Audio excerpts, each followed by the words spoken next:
You know, I know all of you gay people are really psyched on the whole institution of marriage thing, but you may want to reconsider.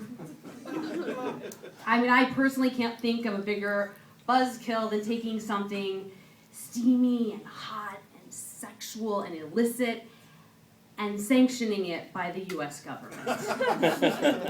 Maybe that's just me. But, you know, gays, good luck. I mean, I don't want to give you guys the wrong impression, because it's not like I'm not still attracted to my husband. It's just that now other things have come up. Things get in the way sometimes. Like, you know, he used to say things to me like, "Hey, Jenny, come sit on my throne." And now he says, "Hey, Jenny, come watch Game of Thrones with your clothes on and that weird zit medicine all over your face." And I thought to myself, you know, I guess this is what marriage is. But then, you guys, something happened. A book happened. A book that gave me hope. Now, this isn't a book that you're probably going to hear about from Oprah's book club, or something that you're going to see being made into an animated feature film for children anytime soon. My little book report I'm about to give you guys is about to get really graphic. But I feel like this is the audience that can handle it. I know that you can. I don't even know what you can handle. You might want to leave. So this is a book report about BDSM, bondage and discipline, sadism and masochism. Now, my husband is probably going to beat me later, because he always beats me when I talk to people about my sex life.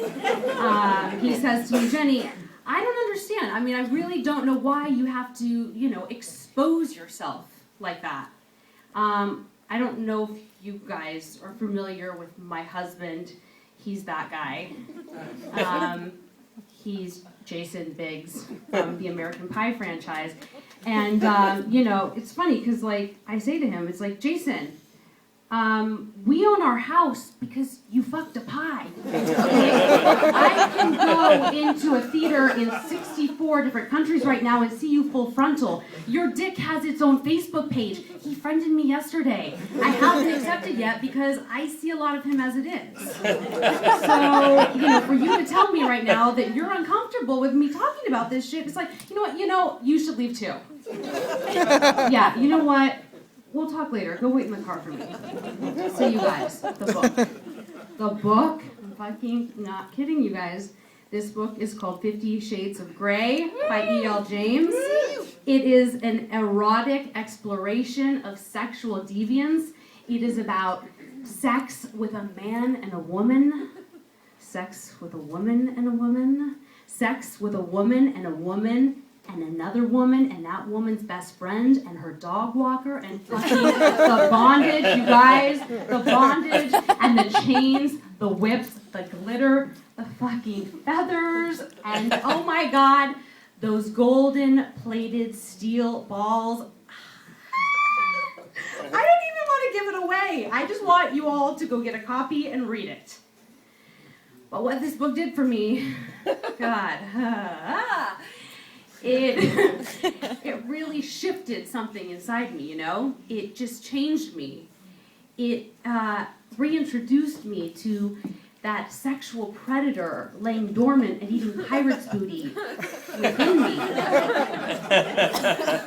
And, you know, I realized as a woman, I didn't have to wait to be taken.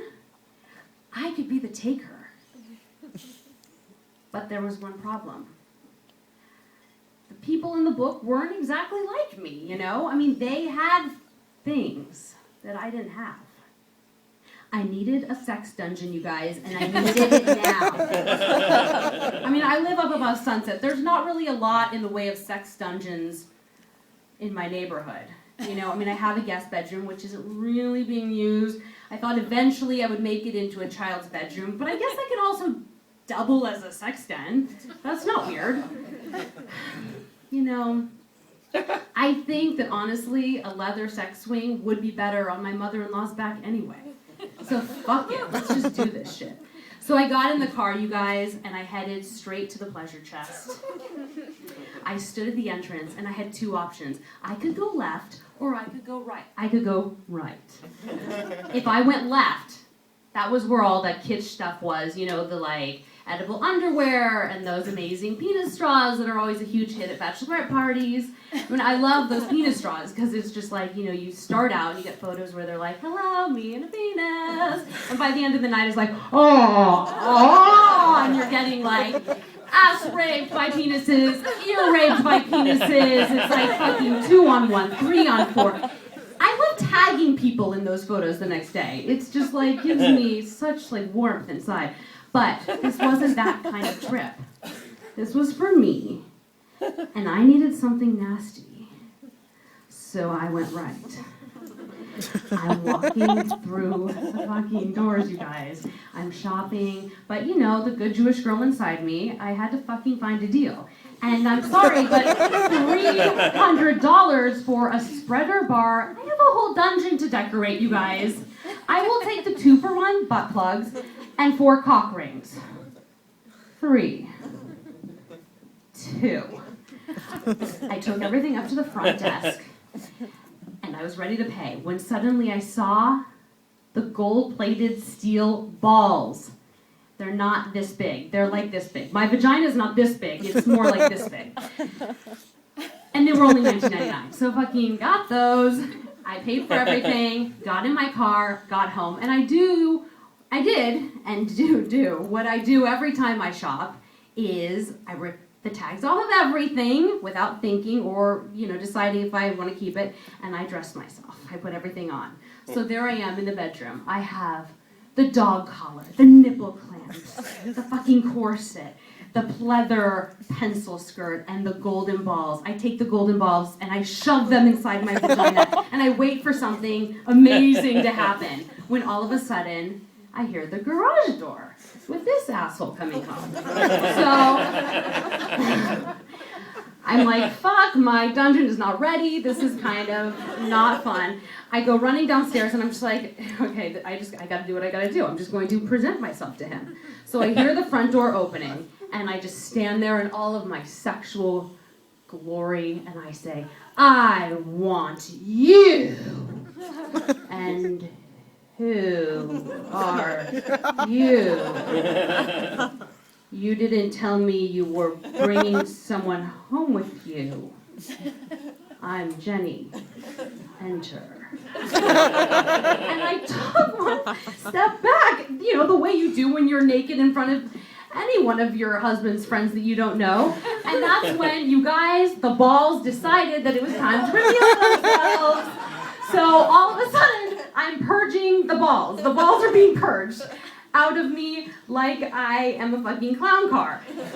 Back, they go flying. We don't have carpet, you guys. We have hardwood floors. So this was dramatic.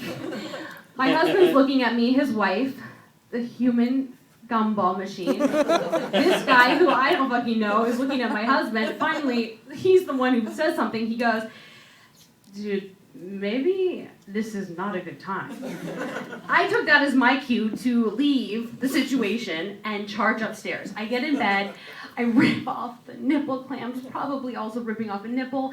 I get into bed, I'm clawing out my eyes, waiting for my husband to enter and serve me with divorce papers. Finally, when he does come up, he is holding something. The balls. I don't think he washed them. And he says to me, he looks at me, you know, the way that people look at a fucking 3-legged dog or like a really old person. He's like, baby, you know what's hotter than you dressed as a scary dominatrix doing vagina parlor tricks in front of my friends?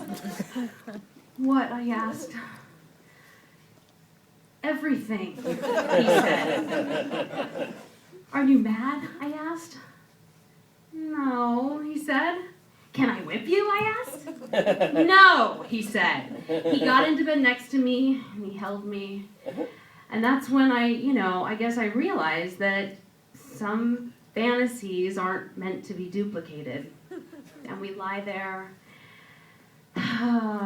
wistful, and I was going in and out of sleep. I just sort of looked around the room and thought to myself, how psyched am I that I didn't waste $300 on a spreader bar